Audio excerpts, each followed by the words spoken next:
Muito bem, estamos de volta com o nosso ESCN Esportes Notícias, edição desta sexta-feira, 15 de maio de 2015. E no próximo dia 18 de maio é o Dia Nacional de Combate ao Abuso e à Exploração Sexual de Crianças e Adolescentes. E em Santa Cruz vamos ter atividades. Por isso, estamos recebendo aqui o Alexandre Simão, que é psicólogo do CREAS aqui de Santa Cruz. Alexandre, bom dia. Obrigado aí por aceitar nosso convite. É um prazer recebê-lo aqui. Deixa eu só ver até o microfone que ele... Agora sim. Bom dia, eu que agradeço o convite, para falar um pouquinho sobre uma campanha muito importante para a nossa cidade. Estamos aqui também com a Jaqueline Ferraz, que é assistente social também, e hoje aproveitar e dar os parabéns aí, Dia da Assistente Social. Parabéns para você, Jaque, para a Nilvinei, que está te acompanhando aqui também. Bom dia. Bom dia, Claudinho. Bom dia aos internautas e obrigado pela lembrança. Tá certo. Por que você escolheu essa profissão, Jaqueline, já que hoje é Dia da Assistente Social? Olha, a assistente social não está ligada somente à solidariedade, né? Nós trabalhamos na defesa, na luta com relação aos direitos sociais das pessoas. Nós trabalhamos para efetivar as políticas públicas, trabalhamos em conjunto com a saúde, com a educação, com a segurança pública, com a habitação.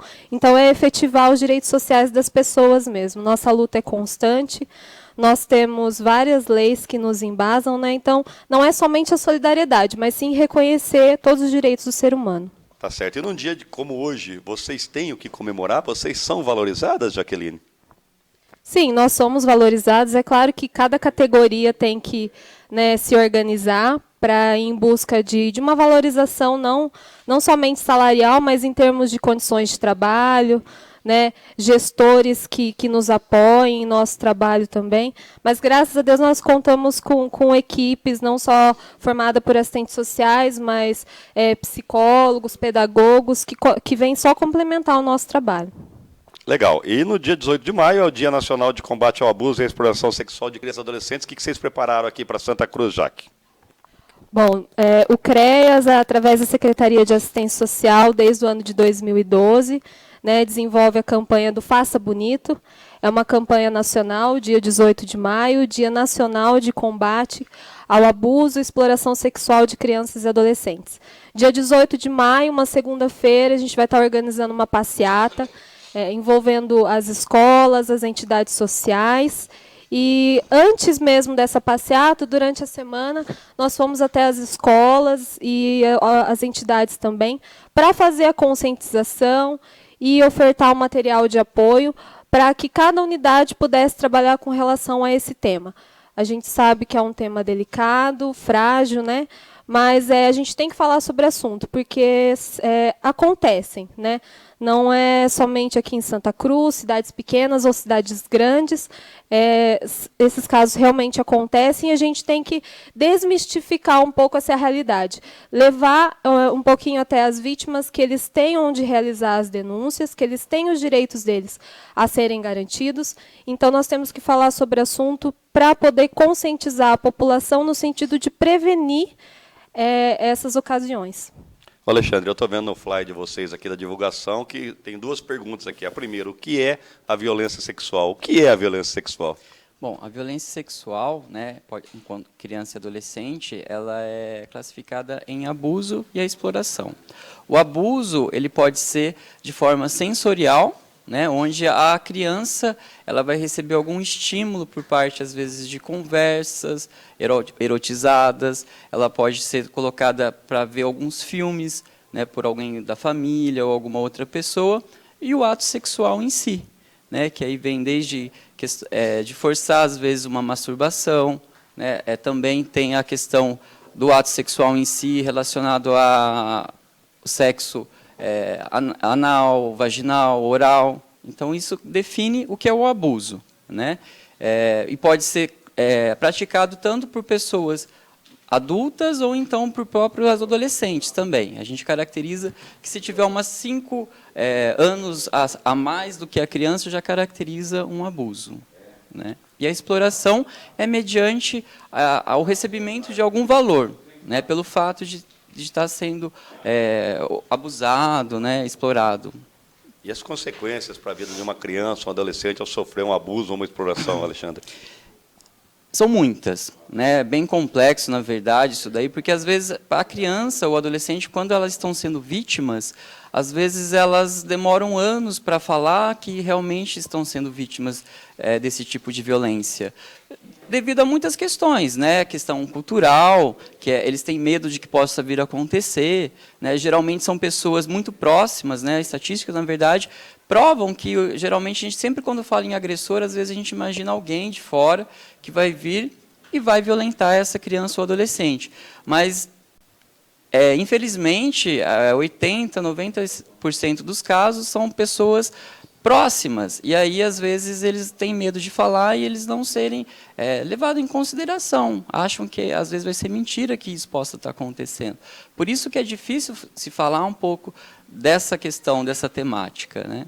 Existem números realmente, então, na maior parte dos casos, são pessoas ali da família ou muito próximo das crianças ou adolescentes que cometem o abuso. Exatamente. Por exemplo, aqui em Santa Cruz, nós temos um caso apenas que não era pessoas relacionadas à família, né, do meio familiar. Os demais sempre vai partir de pais, mães, tios, avós, inclusive também, primos, né? Tios. Então, a maioria sempre tem relacionado a algum tipo de vínculo. Às vezes, essas pessoas que também não fazem parte do vínculo familiar são pessoas próximas, né, vizinhos, alguma pessoa, às vezes, da própria escola, né, também tem alguns relatos nesse sentido. Então, ou seja, sempre conhece já a vítima também, né? Tem uma forma de aproximação dessa vítima. Agora, Jaqueline, ele falou assim, aqui em Santa Cruz só um caso não foi. Quando ele fala assim, dá essa impressão, então, a gente às vezes acha que não temos em nossa cidade, mas tem também, né? Infelizmente, né? Atualmente o CREAS ele atende cerca de 12 casos, né, que a gente vem acompanhando sistematicamente. Então, assim, a campanha ela vem justamente para a gente desmistificar alguns conceitos que a gente já tem com relação a esse tema. Né? O perfil, no caso do agressor também, é uma coisa que a gente sempre coloca, que não há um perfil formado. Né? A pessoa ela não vem com esse estigma na frente dela. Né? Então, a gente não tem como traçar um perfil realmente. A gente fala que no CREAS, além de fazer o acompanhamento sistemático da família e da vítima, a gente faz o atendimento do agressor também. Porque em alguns casos, não em todos, mas geralmente é uma pessoa que está reproduzindo um comportamento do qual ela também foi vítima.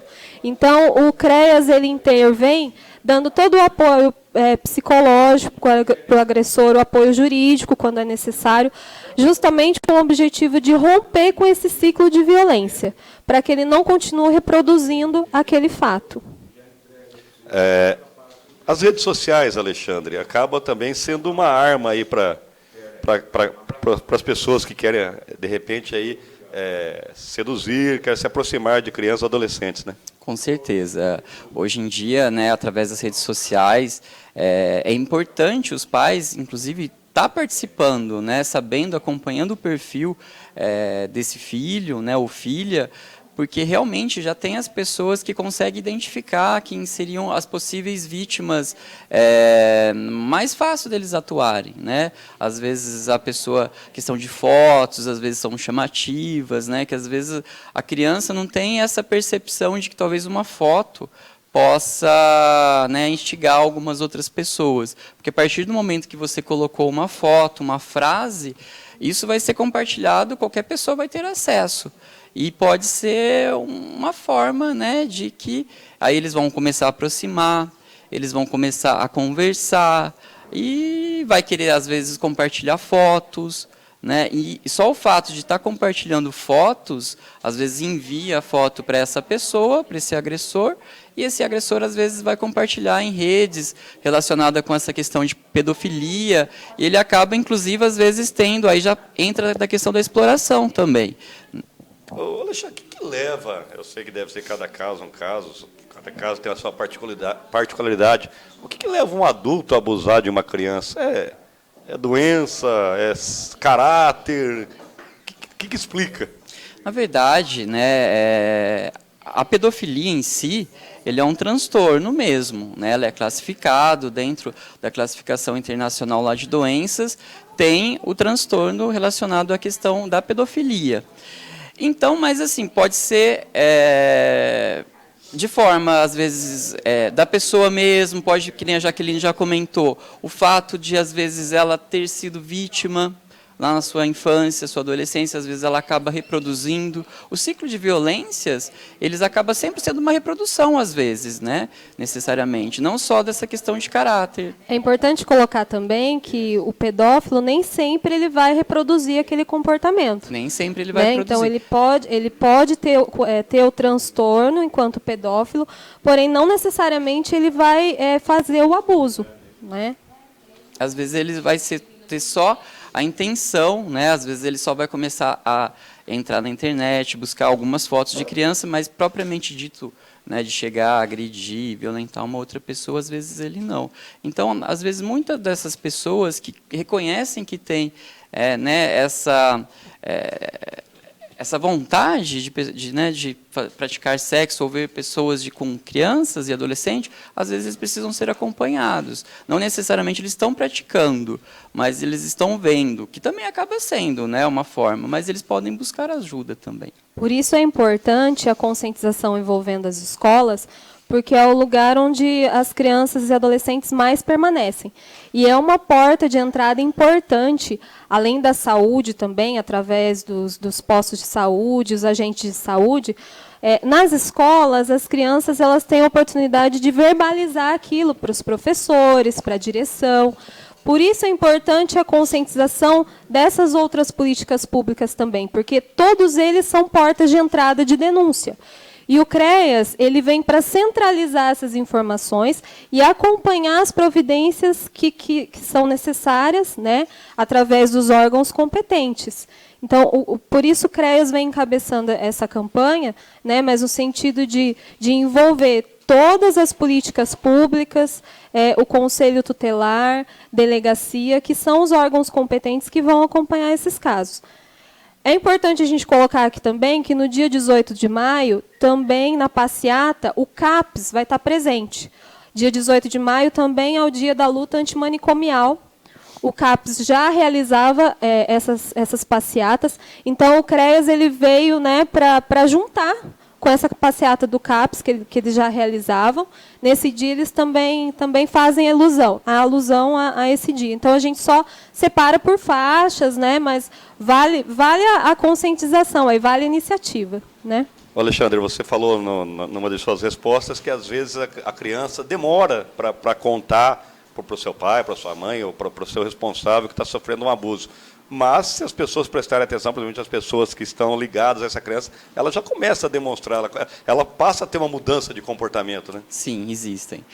Existem alguns comportamentos típicos, né? Às vezes, começa ter algum problema relacionado à questão da escola, comportamental. Às vezes, se for uma criança muito nova, ela começa a ter algum comportamento já erotizado, né? Às vezes, muita curiosidade relacionada a algumas atividades com sexo, né? Às vezes, curiosidade de querer sempre tocar no corpo de uma outra pessoa, né? Então, as escolas, os professores, às vezes eles já podem começar a tentar, e os pais também, né? Não só também disso, às vezes, por exemplo, se a criança teve uma regressão, né, com os seus 7 anos, eles não costumam se fazer mais xixi na cama, mas às vezes se volta a fazer xixi na cama, pode ser também alguma coisa relacionada a essa questão de algum tipo de violência sexual, né? Mas precisa ser acompanhado, nem tudo, né, é uma característica, mas são sinais comportamentais, né, físicos. Às vezes alguma criança vai no posto de saúde e para passar por uma consulta médico, esse profissional da saúde detecta talvez uma DST, né, que geralmente nessa faixa etária não é normal ter, né, então precisa ser investigado, né. Então os médicos, né, o pessoal profissional da saúde, mais professores e familiares precisam estar atentos. O importante, assim, é a gente estar atento, né? A gente tem que ouvir a criança. os especialistas no assunto falam que apenas 6% das crianças mentem com relação a esses assuntos. Então, a gente tem que ouvir a criança mesmo, porque eles, dependendo da faixa etária, eles não têm o conhecimento adequado sobre o assunto. Portanto, se eles verbalizam alguma situação, dificilmente eles vão estar mentindo.